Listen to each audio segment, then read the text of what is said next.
नमस्कार दोस्तों, मैं अंकुर उपाध्याय स्वागत करता हूं आप सभी का आपके अपने YouTube channel share market analysis में।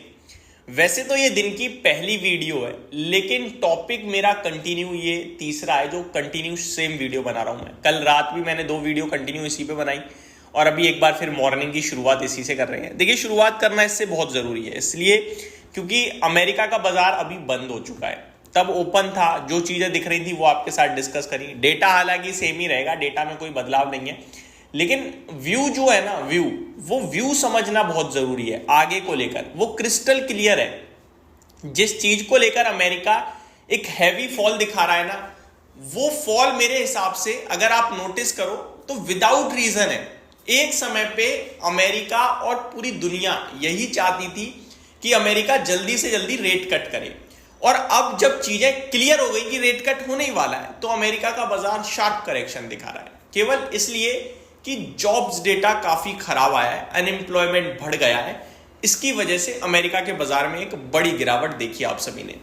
और जो बोफा है, बैंक ऑफ अमेरिका है, जो सिटी है, उन्होंने क्लियर कर दिया है कि अभी रेट कट आने वाला है, सितंबर में ही आएगा।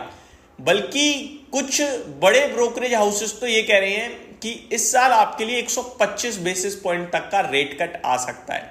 एक समय ऐसा था जहां पे 50 बेसिस पॉइंट के रेट कट तक की उम्मीदें थोड़ी कम हो गई थी, क्योंकि जेरोम पॉवेल साहब खुद कह रहे थे हम रेट कट जल्दी नहीं करेंगे जब तक हमारा इन्फ्लेशन टारगेट मैच नहीं हो जाएगा तब तक। तो अब जब रेट कट की उम्मीदें पूरी हो गई हैं, जब सबको रेट कट दिखने लगा है, फिर अमेरिका का बाजार क्यों टूटा? इसके पीछे एक ही रीजन है दोस्तों, जो हम भागे हैं ना बहुत ही रफ्तार से, तो उस जगह पहुंचने के बाद सबको थोड़ा सा डर था। एक ट्रिगर मिला, बाजार ने नेगेटिव रिएक्शन दिया एंड दैट्स इट। इससे ज्यादा इसे नहीं लेना चाहिए। आप इसे ग्लोबल मार्केट्स की क्रैश कह लीजिए, या फिर कह लीजिए वो जो युद्ध है उसकी वजह से, या अमेरिका के बेरोजगारी डेटा की वजह से। एक्चुअली में फैक्ट यही है कि मार्केट हायर पॉइंट पे कोई लेने के लिए तैयार नहीं था। सबके मन में एक शंका थी, डर था कि भैया एक करेक्शन आ जाए, और वो करेक्शन आ गई है। और अब जो पैसा आएगा बाजार में वो स्ट्रेंथ होगा, वो डर का नहीं होगा, वो होगा गिरावट में खरीदा है मैंने। तो मेरे हिसाब से ये करेक्शन बहुत अच्छी है। और अगर आप नोटिस करें डाउ जोन्स स्पेशली, तो एक समय पे वो कल 1000 पॉइंट टूट गया था। बंद कितना हुआ? 600 पॉइंट गिरकर बंद हुआ है, अराउंड 600 या 650, मैं एग्जैक्टली बता, 610 पॉइंट गिरकर बंद हुआ है। तो नीचे से लगभग 400 पॉइंट्स की रिकवरी भी आप सभी ने देख ली है। हालांकि नैस्डैक या S&P 500 में कोई खास बड़ी रिकवरी नहीं दिखी। मैं आपको बताता हूं, नैस्डैक इंडेक्स 2.43% ही बंद हुआ है गिरकर। S&P 500 लगभग 2% गिरकर बंद हुआ है। रसेल 2000 एक समय में मोर देन 4% डाउन था और बंद होते होते 3.5 यानी आधे 1% के करीब की रसेल 2000 में रिकवरी आई है। विक्स जो कल अमेरिका में एक समय 56% तक रैली कर गया था, मैंने इस पे एग्जैक्ट टाइम पे वीडियो भी बनाई, रील भी बनाई और स्क्रीनशॉट भी शेयर किया उस रील में। ये बंद होते होते 25-26% बढ़कर बंद हुआ, यानी कि वॉलेटिलिटी भी जिस हिसाब से डर बन गया था एक समय जब मार्केट ओपन हुए, उसके बाद धीरे धीरे डर कम हुआ मार्केट में, और लोगों को समझ में आया कि ठीक है, लेने का ही मौका है। जब रेट कट आ ही रहा है तो रेसेशन कैसे आ सकता है? तो ग्रोथ ही ग्रोथ आनी है, सिंपल है। तो आप जो रेसेशन की, रुकावट की, मंदी की बात कर रहे हो देश दुनिया में, वो हो ही नहीं सकता। आप रेट कट करने वाले हो। रेट कट करते ही तब है जब ग्रोथ लानी होती है। तो अब रेट कट आने वाला है, तो आप रेसेशन के बारे में कैसे सोच सकते हो? क्या रेसेशन 2 महीने, 3 महीने, 6 महीने के लिए होगा? और अगर हाँ, तो आपको तो मौका समझना चाहिए ना, क्योंकि आपको 6 महीने के बाद का आउटलुक पता है, ग्रोथ आ रही है। तो देखो, एक बहुत बढ़िया बात कही है वॉरेन बफेट साहब ने कि कोई भी टेम्पररी गिरावट, कोई भी टेम्पररी रीजन से गिरावट हमेशा एक बाइंग अपॉर्चुनिटी होती है। कोई परमानेंट सस्टेनेबल दिक्कत है, देन आप उस चीज को अवॉइड करो। अब आपको पता है रेसेशन की बात चल रही है, रेट कट की भी बात चल रही है, और रेट कट 100% आएगा।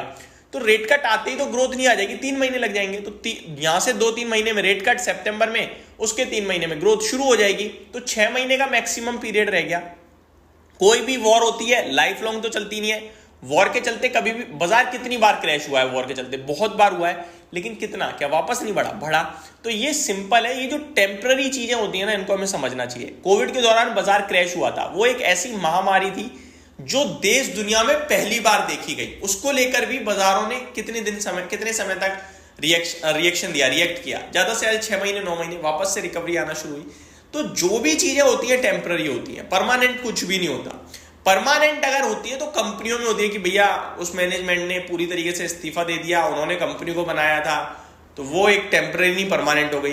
कंपनी के फाइनेंशियल्स खराब हो रहे हैं, वो टेम्पररी भी हो सकते हैं, परमानेंट भी हो सकते हैं, वो चीजें जज करने वाली होती है। लेकिन यहाँ तो क्रिस्टल क्लियर हमें दिख रहा है, रेसेशन की बात चल रही है तो रेट कट भी सामने खड़ा है, तो हमें उतना डरना नहीं चाहिए, ऐसा मेरा मानना है।